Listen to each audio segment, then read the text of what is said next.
A pessoa que tem um medo muito grande de morrer. A gente tem aí as fobias. Então, a pessoa que tem fobia a gato, a cachorro, a inseto, a lugar fechado. Né? Uma fobia é diferente de síndrome do pânico. Agora, ambas têm a ver com medo da morte. Síndrome do pânico, em essência, é medo de morrer. Medo excessivo de morrer. Normalmente é uma pessoa ansiosa, ela tem ansiedade e ela tem medos não resolvidos de infância. Então, aquela pessoa que é impressionável, ela é uma pessoa impressionável, ela tem traumas, medos não resolvidos de infância. Então, essas duas coisas juntas são matéria-prima para a síndrome do pânico. Muitas vezes, essa pessoa guarda no seu inconsciente memórias de situações em que ela correu um risco muito grande, um trauma ou quase morte. Ela teve algo que ela quase morreu na infância, ou ela veio de uma gravidez onde ela quase foi interrompida, ou a família falou isso. A mãe contou essas histórias e aquele organismo absorveu esse sentimento de medo de morrer. E aí a pessoa se torna um adulto com medo excessivo de morrer. Todos nós, é claro, não todos, eu diria que a maioria significativa da humanidade tem medo de morrer. O animal tem medo de morrer, então ter medo de morrer faz parte. Agora, ser aterrorizado pelo medo de morrer, de achar que você vai ter uma morte súbita feita por você mesmo. Então, uma pessoa que tem síndrome do pânico, ela tem uma tontura, ela tem uma falta de ar, e ela acha que vai morrer. Ela acha, meu Deus, eu vou passar mal. E aí vai aumentando, o sintoma vai aumentando. O próprio pensamento, meu Deus, eu vou passar mal, dispara mais cortisol no sangue, que é o hormônio do estresse, o hormônio da ansiedade. Aumenta as batidas cardíacas.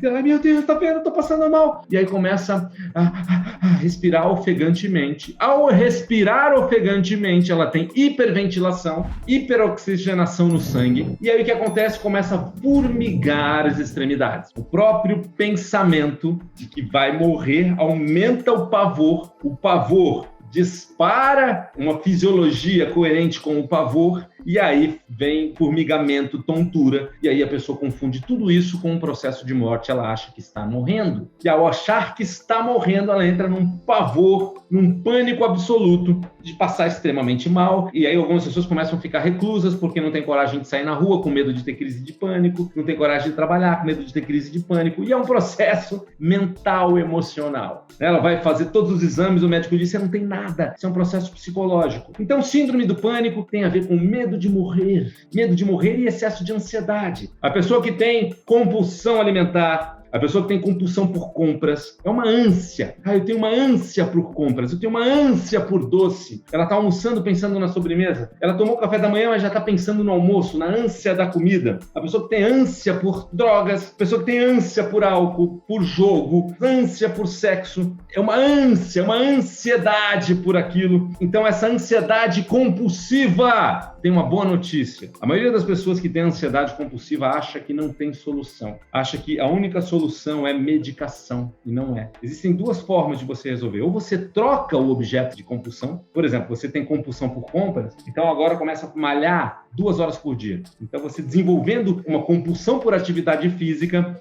você começa a desenvolver endorfina no sangue, a endorfina te equilibra. Ou você começa a rezar 2 horas por dia, e a endorfina da reza, a ocitocina substitui a cocaína, e você consegue ir largando da cocaína.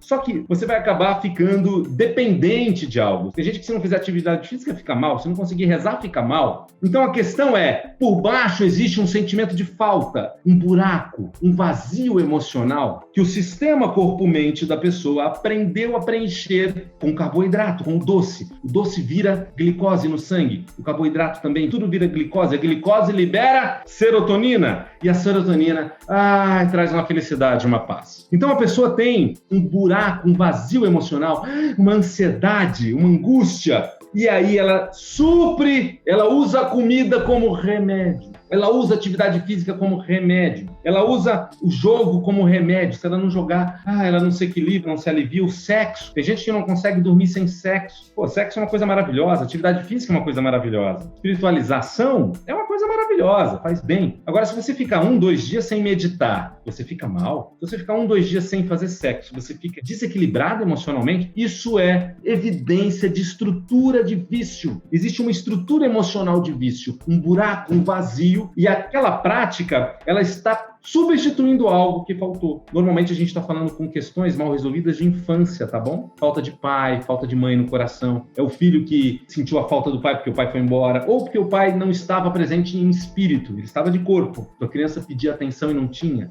um afeto, não tinha um carinho. E a criança pode entender, papai não me ama. Então muitas crianças que o pai, quando está em casa, não tá vendo TV, tá vendo tablet, tá no celular, a criança pode desenvolver isso. Então essa ansiedade compulsiva, a boa notícia, tem solução. Se você tem compulsão alimentar, compulsão por compras, tudo isso tem solução. A pessoa que tem compulsão por compras, normalmente é aquela pessoa que teve faltou. Os outros podiam ter, eu não tinha quando era criança, quando era pré-adolescente. Então agora que eu posso, eu fico me dando coisas. Eu compro. A pessoa que tem também o padrão do acumulador. O acumulador, a caixa do presente que ele não consegue se desfazer, né? Num caso mais grave, qualquer sacolinha de supermercado que ele não consegue se desfazer, num caso mais grave ainda, os ossos do peru do ano retrasado, que ele não conseguiu deixar embora. Se ele deixa embora, parece que ele está perdendo algo, Tem a ver com o quê? Perdas não resolvidas do passado, uma falta visceral de mãe, por exemplo. Então, se não olhar para a causa, fica parecendo sem solução. Aí se diz, não tem solução, tem que tomar medicamento, fazer terapia a vida inteira, porque não resolveu com eficiência a causa. Quando a gente fala de técnicas de última geração, pesquisas agora, de 20, 10 anos para cá, da programação neurolinguística, baseada nos conhecimentos de Todd Epstein, que foi o que principalmente estudou, foi fundo no estudo de vícios e compulsões. Sim, é possível resolver o buraco da ansiedade da pessoa, simplesmente esquecer de comida, simplesmente não ser mais